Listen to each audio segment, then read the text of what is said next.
It'll be one to go this time by. Coming to the green, buddy, coming to the green. Let's go get him. Go, go, go, go, go, go, go. Get your motor running. Head out on the highway.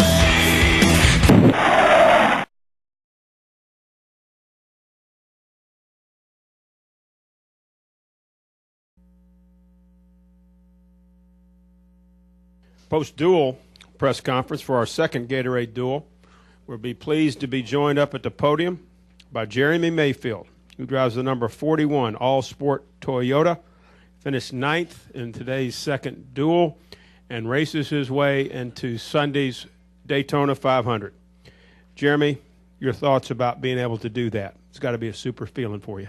It's a very unbelievable feeling. I mean, to do this, we set out this thing, I keep saying 23 days ago because every day gets a day later, but to know where we're at then and how much hard work's done or has been done in such a short amount of time is just unbelievable. And to come here and do this is it's like winning 10 races, I tell you that. And we started the race and the car was really loose, and thought, man, I'm not sure if I'm even gonna have a chance to even run with these guys. And came down pit road in the first caution, and Tony made all the right calls and changes, and that's why he and I were back together. I mean, we worked, extremely good together, and the car went right back out and just handled perfect. And that set us up for the two-tire change at the end, which was a gamble. But we figured we're here, and we got to, make a run at the Daytona 500. We got to gamble sometime, and it was a gamble being here. So another gamble wouldn't hurt anything. So we did that, and it paid off for us. But certainly wasn't easy. We'll take questions now for Jeremy. If you have a question, raise your hand. We'll bring you the wireless. State your name, affiliation. We'll start here with Don. Go ahead. First of all, of the people you have here, first of all, how many people do you have here, and are any of them volunteers? Well, we've got most of them are volunteers, pretty much. We've got several guys that we've hired full time, and to be honest with you, they even got their first paycheck. So I'm glad we did this. We can pay them now. But I think we got like 15 guys here, maybe 20 at the most, including our pit crew. And Tony's done a great job of putting together a good bunch of guys. This whole race team's got a lot of experience behind them, and everybody that's on it has been on winning race teams and have won races in the past. And, that experience, I feel like, helped us more today than anything. And to be able to get our cars done in such a short amount of time and come here and race like we did with no problems was pretty cool. And the second question was, when A.J. Allmendinger got out of the car, he had to put his sunglasses on because he didn't want anybody to see him crying. Can you talk about your emotions? Well, I was kind of the same way. I know how he feels. Still pretty kind of blown away by it. It was just nobody realizes how hard this stuff is, and to do what he did today and what we accomplished is more than what you could ever imagine. How you do? And I think we're both smart enough to help each other along the way too. We knew we were both in, and you just can't imagine the pressure that's on a driver and a team to do what we did today and to be out there sliding around and just running for your life. And when it's all over with and you feel like, you finally realize you made the Daytona 500, I know how he feels. I couldn't even talk on the radio, so it's definitely an emotional day for us. But it just took a lot of people in place to do this too, for me especially. And I know he's been through ups and downs and it's had the kind of the same road going for him. And I think that's why it was extremely emotional for both of us today. Well, let's hear from A.J. Allmendinger. He drives the number 44 of Valvoline Dodge, finishes 10th in today's Gatorade Duel, and races his way into Sunday's Daytona 500. A.J., your thoughts?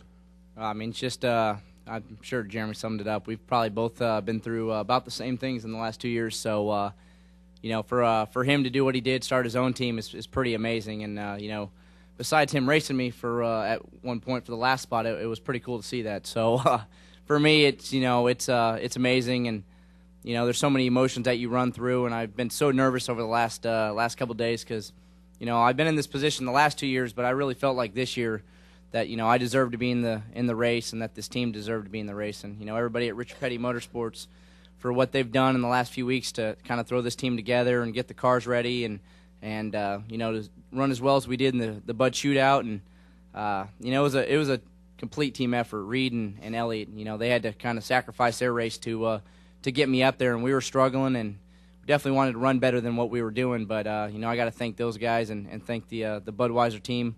The 9 guys pitted my car, so it was a complete from top to bottom just a team effort. So I'm just thrilled and, kind of relax, celebrate a little bit, and focus on Sunday because we definitely want to run better than what we just did.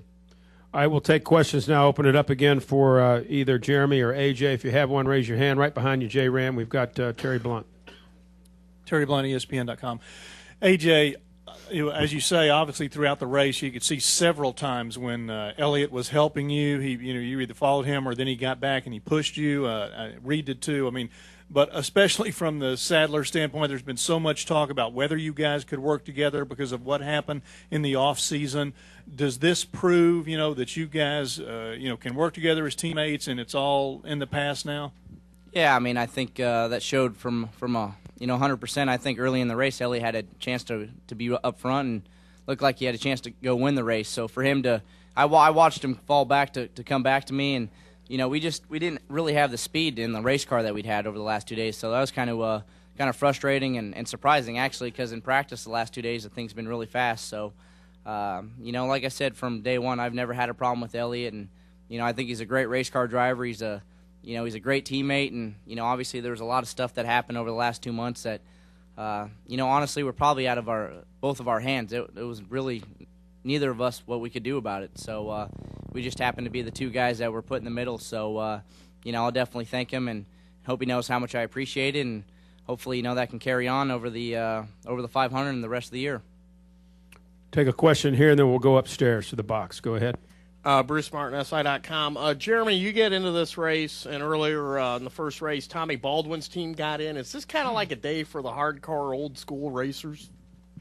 Yeah, we both were driving Toyotas, so if that helps anything. I know that certainly helped us. And, the cars came from the same stable, too, up at BDR. I think Tommy bought one. We bought another car from them. And but I think, our cars handled great. And there again, thanks to Toyota and Triad Technologies, who built our engines, and they had Tommy's engines too, and just a great day for us. And I was glad to see Scott get in and Tommy, and just great day. I think it's just a little bit of old school, and that's kind of what our whole team's built around. We've got our model for a team is just keep it small and then buy our engines or lease engines from Triad and get our cars done from there and from Toyota, and not really get big. So maybe it is, I guess you could call it old school, not sure, but old school with open-minded technology, I guess, or open-minded something.